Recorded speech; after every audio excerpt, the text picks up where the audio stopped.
Hey everyone, Couch Investor back to another video for today. In today's video, we're going to talk about the 4 dividend-paying companies I think should be on your watch list. Now, of course, being a channel that talks about growth stock a lot, you might be surprised seeing these type of videos, but I've been talking about dividend-paying companies for a while. The benefits of having these types of stocks in your portfolio as well. Now, as a younger investor, you might say, yeah, but growth potential isn't there and my risk profile is much higher than those that are looking for dividend paying stocks. Okay, I can 100% agree with that. But there's no harm in buying dividend paying companies already early on. Actually, it's much better to buy those companies early on because of the compounding effect. Now, you might start as a high growth investor, then later on in your journey, you're like, maybe right now my risk tolerance, my risk profile is coming down. Let me add a couple of dividend paying companies in that portfolio and companies that are also buying back shares, because that's also one way to actually increase the value of your shares. So we're going to have a look at all those 4 companies. Now, all of them have reported earnings recently, so we're going to go over the highlights as well, so you get a bit of a better picture. Now, I already apologize in advance because there are going to be a lot of cuts in this video. I've been dealing with a fever since Friday. You might see me schwitz already right now. I also have issues breathing, so bear with me. I would really appreciate it if you hit that thumbs up button and subscribe if you have not. Helps out the channel a lot. Oh, and if you do want to support me and this channel even further, you can check out the link down in the description and in the pinned comment as well, or go to fool.com/couchinvestor. And yes, these are Kobe Bryant's and Giannis jersey. I also have a sports channel if you're interested in that. Now, company number 1 is Verizon. Remember, we talked about Verizon when we compared it to AT&T, both high-paying dividend yield companies. Now, let's have a look at Verizon, the current state of the company right now. Forward PE 7.8 times, market cap $152.5 billion. Very high dividend yield, the highest of the 4 companies in this video, 7.19%. Now, with Verizon, of course, if you look at the history of the revenue, goes up a bit down, but overall it's up. Went from 3G to 4G to 5G right now, and it still continues to work to that 5G wave. They also invested a lot in broadband. We're going to talk about in just a second. Free cash flow in the last 12 months, $15.38 billion. Return on equity, close to 25%. Gross profit margin, 57%. P to growth ratio, 9.4. I think this metric right now is a bit broken here because I don't think it's pretty updated. Then looking at the infographic here for the latest earnings report, the highlights total consolidated revenue, $32.9 billion, a decline of 1.9%. Adjusted EBITDA also declined 1.1%. Then adjusted EPS, $1.2, declined 11.1%. But if you look at the core business, so the operations cash flow wise, cash flow from operations, that's up $1.5 billion from 2022 to 2023. CapEx only increased $0.2 billion.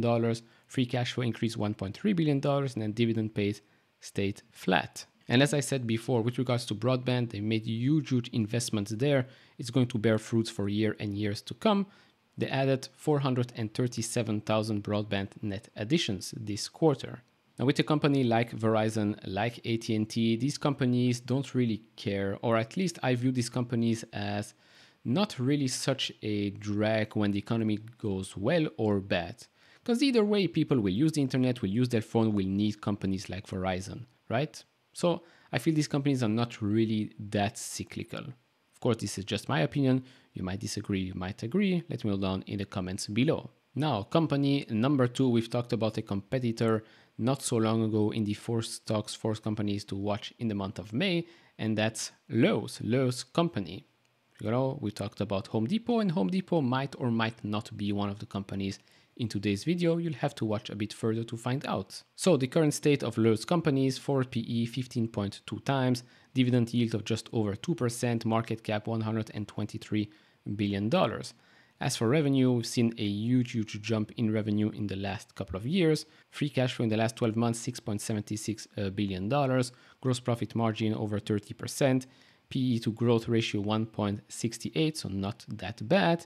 But if you look at buyback yield, it sits at 11.3%, great, and you can see the effects of it here in shares outstanding has been coming down for the last couple of years, which again makes up for the lack of growth, let's say, with regards to the stock price. Now, Lowe's reported earnings on Tuesday, so total sales for the quarter were $22.3 billion. Comparable sales, although, decreased 4.3%, driven by lumber deflation, unfavorable weather, and lower DIY do-it-yourself discretionary sales. And then as for the outlook for the full year, total sales of approximately $88 billion at the midpoint. Previously that was $89 billion, so a decrease there. Comparable sales expected to be down negative 2 to 4% as compared to last year. Then adjusted diluted earnings per share to come in between $13.2 and $13.6, also a decrease from the previous guidance. Now, with the companies like Lowe's, like Home Depot, of course, in the last couple of years, they have seen a huge increase in revenue. Why is that? Well, why is that? Very, very low interest rates. Home sales were through the roof. So obviously, companies like these will benefit from it. What happens today? High interest rates, home sales have been crashing down. So they get crushed as well. Well, crushed isn't really the word I would use here because people still need companies like these. But, well, sales will be down and that's just cause and effect. But still, for the long term, I think a company like this, very, very solid to have. Up next, company number 3. This is a company that I've added on my portfolio with only 4 stocks. I replaced C Limited with this company. You can follow that on stockcar.io. It's free to follow. And it's John Deere and Company. You know, those tractors, agriculture industry, farming. Exactly. I think it's a very, very underrated industry, very underrated company as well. Not a lot of people are talking about it. So let's talk about it today. And if you do hold this company, do let me know down in the comments below. So this is the current state of Deere & Company. So forward PE of 11.5 times, dividend yield 1.38%. So here the yield is not as high, but as you can see, shares outstanding have been coming down. PE to growth ratio less than 1. I'd love to see that. Return on equity very, very high. Gross profit margin close to 30%, market cap just over $100 billion. And you see that growth here is much higher than the others, so you compensate on the lower dividend yield. So Deere & Company reported earnings, I believe, last Friday, net income of $2.86 billion or $9.65 per share. Worldwide net sales and revenues increased 30% to $17.38 billion. And if you want to have a look at all these segments here, you will pretty easily see where the increase came from. So production and precision agriculture operating profit, you can see a nice increase year over year, but most of it came from volume mix and price realization. Same could be said here if you look at small agriculture and turf, same there, volume mix, price, the majority of the increase here year over year. And last thing here, construction and forestry, same story there. Volume mix 159 million, price realization 426 million. And we also get some numbers with regards to the outlook for fiscal 2023, industry outlook and Deere segment outlook. So they see production and precision agriculture net sales up around 20%, small agriculture and turf around 5% for the year, and then construction and forestry up 15% or approximately. And now with regards to Deere compared to a Home Depot or a Lowe's, they actually took a hit in the last couple of years because of supply chain issues. And right now they're seeing the actual reverse happen. And that's why you've seen such excellent results. Now going forward, a company like that is obviously working on the next big thing. Not just now, it has been working on this for years and years to come. Now, when we talk about autonomy, you directly think of cars and Tesla, GM, Cruise, etc., right? But with Deere, they say this here, they will be helping their customers to be more profitable, productive, and sustainable. How do you do that? Well, by making those tractors, those equipments autonomous. This is not something new. They've been doing this for a long, long time right now. I know a lot of people that work on farms, that work with this type of equipment, like to be in the tractor.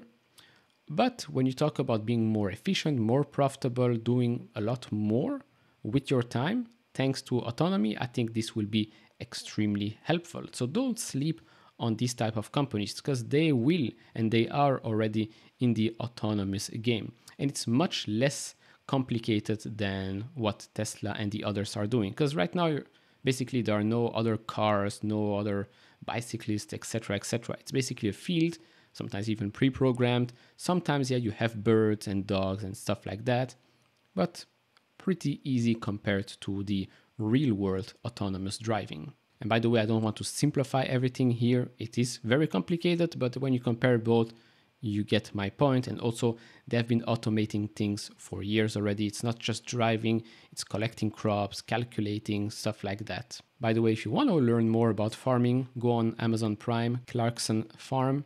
Very, very interesting. And now company number 4 and the last company for this video. And yes, you guessed it, it is Home Depot. It was also in the video for a top 4 stocks to buy in the month of May. I did say we might get a better chance with regards to the stock price after the earnings report. And I think we got that chance for around a day or two, and that's about it. But overall, same story with Home Depot as we've seen with Lowe.